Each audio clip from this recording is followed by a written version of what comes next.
Humans are born actors, and you have to kind of look behind the mask. When you're dealing with negative people, it can be very difficult because negative people like to stir up a lot of drama around them. And that's the kind of power that they get. They like the attention that they get from making people upset, from pulling on your emotions. When I leave you and you're thinking about me, I have seduced you. To the degree that you're thinking about me, that I got inside of your head, I have seduced you. That skill, that ability to do that, isn't necessarily authentic. It's not necessarily who I am. The larger picture is we all have negative traits. We all have dark traits, right? And so you kind of, if you have this idea that it's just humans, human beings are like this, it's like a flower or a rock or a tree, it has its nature. You know, I just accept it. I accept people for who they are, and I deal with them on that level. I don't judge them, etc. Now, of course, when you're dealing with negative people, it can be very difficult because negative people like to stir up a lot of drama around them. And that's the kind of power that they get. They like the attention that they get from making people upset, from pulling on your emotions, right? So you have to have this kind of larger look at them where it's not about me, right? They're dealing with their own issues, their own problems. There's a history behind it. It could be their parents, it could be their family, it could be their spouse, their children, whatever. And they're venting it on me in this particular moment, but it's not personal. I tell people, don't take everything so personally, right? But then, you know, so there are all these different levels, and it all really depends on the specifics because a lot of people come to me for advice. But a lot of times you're enmeshed with a negative person, like it's your boss, it's your spouse, et cetera, et cetera. And it's very difficult to do what I'm talking about, right? And so you have to try and get a little bit of distance from them. You have to be able to say to yourself, they're not me, right? They have their own problems. I'm separate from them. The sense of being separate from them is very liberating, right? So they have issues and they're trying to drag me into it and they're trying to drag me down. But I'm not them. I have my own life and I'm not going to get involved. Sometimes you need to have empathy, but sometimes you need to shut that off. And so the best thing in life, though, is, that's why I say there's just so many angles to approach this from, is if they're like a deep narcissist, and that's probably the most common type of negative person you deal with in the world today, and we all have come across this. The power that you have is to recognize people like that before you get involved with them, and to not get involved with them, right? And so they have signs, things that you can pick up in advance. People who are toxic, I don't know if we're going to say toxic and negative are the same here. They don't show it immediately. They're good at deceiving you. They can be very charming. They can be very dramatic. They pull you in with their great stories. Sometimes they're even charismatic. A lot of important CEOs in the world, people like Elon Musk, are raging narcissists. They appear very exciting and you want to get to know them. But you have to recognize that these are people that are probably going to use you, right? They don't see you as an individual. And the people you associate with, we're very, as humans, we're very open to the emotions of other people, right? And so the people you associate with have a huge role on who you are and the energy you have, you know, your daily life, et cetera, et cetera. And so you have to be very, very careful who you let into your life, right? And God, Jay, I don't know. There's so many different angles to approach it from. No, that's really thoughtful. I tell people that don't judge people as far as who are you going to let into your life. Don't be deceived by the appearances. Don't judge people based on their intelligence, on their charm, on whether they're good or bad, etc. Judge them on their character, whether they have a weak or a strong character. Also, there are people who appear to be humble, but they're not really humble. Agreed. There's a lot of people now who feign humility because it's seen as a positive trait. Yes. So humans are born actors, and you have to kind of look behind the mask. So I tell people, I view it as strong or weak character. A strong character is a person who can take criticism, right? Who can work with other people, right? Who can deal with stressful situations, who can handle responsibility. And if there's something goes wrong, they take, I am to blame for it. They don't look at other people. There's somebody you can rely on. You lean on them, and there's something there to lean on. You can rely on them in situations. A weak character is somebody who cannot take criticism. That is probably the number one characteristic, the worst trait, I think, in people, and a definite trait of negativity, is somebody who can't take any kind of criticism, right? They're so defensive. So that means they can get away with anything. They can say anything they want, and there's just like a wall, a shell around them. Right? So the ability in a work situation, in a relationship, to take criticism and be able to use it constructively is an incredibly useful and powerful trait to me that reveals strong character. How people handle stress is a really good sign of their character. So in a work situation, people are good at faking it and pretending that they're very strong. But when it gets really stressful and there's a lot of pressure on it, the mask falls off and they reveal that they can't handle it. They're too weak. They're reacting to everything. They can't get out of the moment. They're so impatient, and fragile. And so the ability to handle stress shows that somebody has something strong inside of them, right? Mm-hmm. How they handle power, right? So when people are kind of climbing up the ladder in a group or in a job, they generally try and pretend like they're with the group. But once they have power, that all falls off, and they can become abusive, and they feel like they can get away with things that they couldn't get away with before. They treat people below them miserably, etc. So when people have power, how do they handle it? Are they responsible? Do they suddenly become somebody different, or do they maintain the character that they had beforehand, right?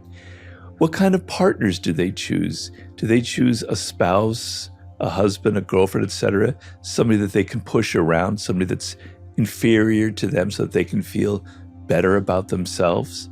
How do they look when they're playing like a game or they're in outdoor activities or something that has something to do with work? Are they so competitive they have to win at everything, even when it's like outside of that kind of environment, These are kind of traits that help me sort of judge a person's character. I know that I tend to get involved with narcissistic people. It's a weakness of mine, right? And maybe it's because of my upbringing, and maybe it's because I feel a kind of emptiness inside of me, and that their charm and the attention that they pretend to give you is kind of enchanting or casts a spell on you and it draws you in. Yeah, so if you're dealing with your own weaknesses and your own emptiness inside, you're going to be drawn to people who fill that up. Or you're going to be drawn to causes and charismatic leaders that pretend to give you a purpose in your life because you don't have a purpose, but they have it for you, kind of thing. So a lot of it has to do, with ourselves, and we're even attracted to negative people.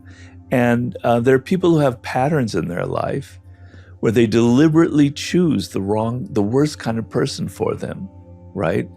And over and over and over again, because at least that makes them feel alive. At least the pain of it, gives them a sense of something dramatic. And so they deliberately bring on that kind of pain.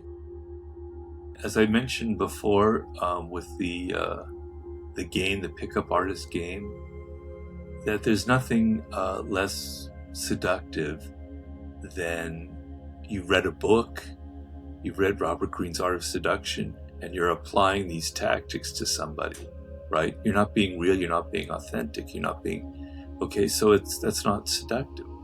On the other hand, if you're just who you are, then that's not going to work either. So if I want to date you and I just wear the kind of clothes that I wear in the house, like shorts and a t-shirt, and then I just take you to the pub where I, have my usual food and beer, That's not seductive. That's being who I am. That's what I normally would like. That's me. No, you dress nicely. You put some effort into it. All right, that's not how you normally would necessarily be. You take them to a place that you think is going to interest them. It isn't normally what you would do in your day-to-day life. You can't be completely yourself because there's no mystery involved. There's no interest. There's no spark going on. You have to create a little bit of mystery. The person can't know exactly who you are. If you just tell them everything about yourself and you just give them everything that you have on social media, they know everything about you. There's no need to be fascinated by it.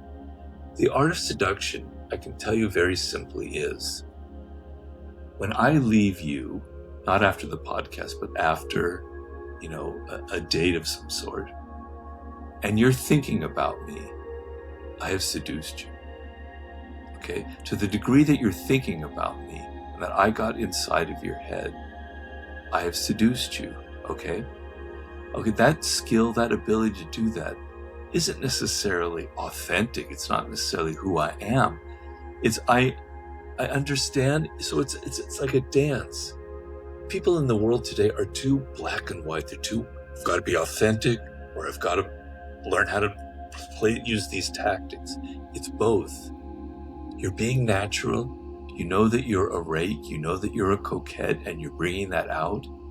But you also understand the psychology of other people and how you have to play to people's individuality and what will get under their skin and what will make them think about you the next day, right? So if you're a man who just loves to talk about himself and brag about all of your great achievements, you're being natural, you're being authentic, but you're also being a real turnoff. You're being a real anti-seducer. So learn some skills. Learn to shut up, for instance, and don't be so authentic, and learn how to control yourself a little bit. People who are giving you individualized attention and seem to be interested in you, they have to have a quality that is social, that's pro-social, right? Of course, that can be faked. And there are psychopaths in this world, sociopaths, whatever you want to call them, who are good at listening only to gather information to manipulate with you and hurt you with. But you can usually pick that up in their body language, right? I tell people that with narcissists, I said this before, there's a kind of distance in their eyes. They're listening to you, they're talking to you, but there's a deadness there. It's not connecting. And, I'm saying something kind of strange here. I mean, eyes are what they are. Eyes are just eyes. But you can feel through the eyes something inside a person's soul. I'm sorry to say that. I'm sorry to use a word like soul, but you can. You can see in their eyes whether they have general interest in other people or they're only inside their own mind all of the time. You can see that there's something bitter about this. Envy is something you can read in people's eyes. I wrote about that in The Laws of Human Nature. There's this kind of fake look, and they seem to be interested in you, but the eyes, there's something going on where they're revealing their envy. And in the ancient world, they call it the evil eye. The evil eye was the eye of envy. You can sense that in people's eyes. They reveal so much. I had a chapter in The Laws of Human Nature that I think is important. It was about nonverbal communication. And this is all about nonverbal communication, but it's also about people's patterns of behavior. So if there is a woman, and I'm just saying woman because it could be a man, who has all this drama in her life, and she's always been the victim. There's always these terrible men that they've been involved with. They did this, that, and the other. And it's also women. They're always bitter women who are jealous and who've hurt her. And she's had so much drama in her life. There's a pattern there. There's a pattern of what I called in 48 Laws of Power, infection, right?